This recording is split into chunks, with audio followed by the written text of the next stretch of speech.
বৃষ্টি হালকা কমলেই আমি অর্ডার দিতে চলে যাব। জানি না, কোনো রাধাকান্ত মল্লিকের ছেলে খুব তাড়াহুড়ো করছিল। এমনিতেই সাইকেলে এত তাড়াতাড়ি পৌঁছতেই পারবো না। কি বললি? রাধাকান্ত মল্লিকের ছেলে? উনি আমার অনেক পুরনো কাস্টমার। তুই কি আমার দোকান বন্ধ করে ছাড়বি নাকি? কিন্তু স্যার। কোনো কিন্তু না, দেরি না করে আমার বাইক নিয়ে যা। কিন্তু স্যার, মাত্র 200 টাকার অর্ডার, খুব জোর 40 টাকা বাঁচবে। তার থেকে বেশি টাকা তো পেট্রোলেই চলে যাবে। আর কপাল খারাপ থাকলে যদি বাইক বন্ধ হয়ে যায়, তার খরচ আবার আলাদা। তাতে তোর কি যায় আসে? তোকে যেটা বলছি সেটা কর, এক্ষুনি বেরিয়ে পড়। পুরনো কাস্টমারকে কখনো রাগাতে নেই। এনে চাবি, এবার যা।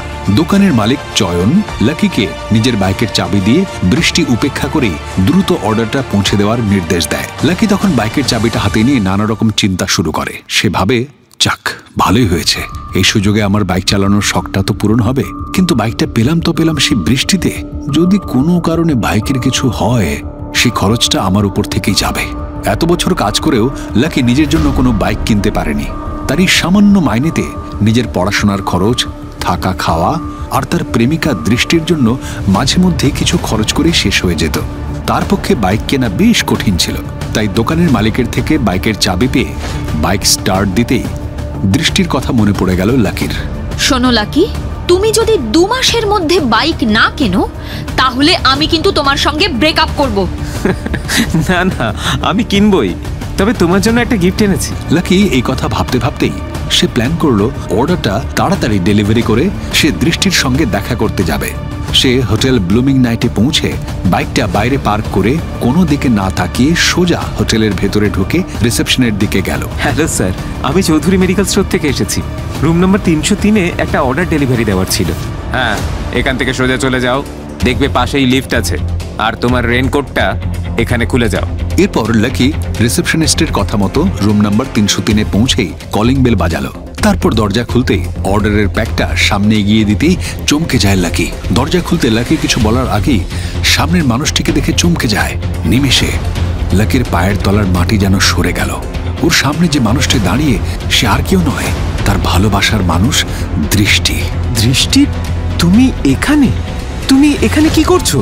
লাকিকে দেখে দৃষ্টিও ঘাবড়ে যায়। সে কখনো ভাবতেই পারেনি যে লাকি এখানে চলে আসবে। তুমি আমাকে ফলো করছো, আর ফলো করতে করতে এখানেও চলে এসেছো। কি হয়েছে বেবি? কার সঙ্গে কথা বলছো? রাহুল, তুই এখানে? তোর এত বড় সাহস কি করে হলো দৃষ্টিকে টাচ করার? লাকি যেই কলেজে পড়াশোনা করত, দৃষ্টি ও রাহুলও সেই একই কলেজে পড়তো। আর সেই কলেজের ফাউন্ডার ছিলেন রাহুলের বাবা। দৃষ্টি রাহুলের বাবার কোম্পানিতে চাকরি পায়, আর তখন থেকেই রাহুল দৃষ্টিকে ফ্লার্ট করা শুরু করে। লাকি ব্যাপারটা বুঝে দৃষ্টিকে বেশ কয়েকবার সাবধানও করেছিল, কিন্তু দৃষ্টি সবসময় লাকিকে বোঝাতো যে রাহুল শুধুই তার ভালো বন্ধু, এর থেকে বেশি কিছু না। আগের এই কথাগুলো ভাবতে ভাবতে আজকের এই ঘটনায় লাকি রেগে আগুন হয়ে যায়। রাহুলের দিকে তেড়ে যেতেই সেই দৃষ্টি ঢাল হয়ে দাঁড়ায় লাকির সামনে। আমি তোকে মেরে ফেলবো রাহুল। দাঁড়াও লাকি, শুনে রাখো, আজ থেকে তোমার আর আমার ব্রেকআপ। ব্রেকআপ? কি বলছো দৃষ্টি? তুমি আমার সঙ্গে ব্রেকআপ করতে চাইছো? দৃষ্টি, আমি তোমার লাকি। আমরা 1 বছর ধরে একসঙ্গে আছি। আমাদের এত স্বপ্ন রয়েছে, সেগুলো ভুলে যেও না। আমি তো তোমার জন্য বাইকও কিনবো ভেবেছি। রাখো তোমার বাইক। আজকে মনে পড়লো তোমার বাইকের কথা।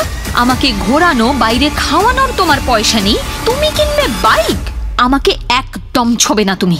আচ্ছা ছাড়ো, তুমি না হয় বাইক কিনলে, তারপর পেট্রোলের টাকা কোথায় পাবে? মাত্র 8,000 টাকার মাইনেতে এইসব কি করে হবে? তোমার যখন ক্ষমতা নেই, তাহলে কেন এই ডায়লগ দিচ্ছ? যখন তোমার সঙ্গে কোথাও ঘুরতে যাই, তখন লোকে আমাকে দেখে হাসে। আমার এরকম জীবন চাই না লাকি। আমি তোমার মতো গরিব হয়ে থাকতে চাই না। যে মানুষটার জন্য লাকি স্বপ্ন দেখলো, এত কিছু করলো, সেই মানুষটাই তাকে দূরে সরিয়ে দিল আজ।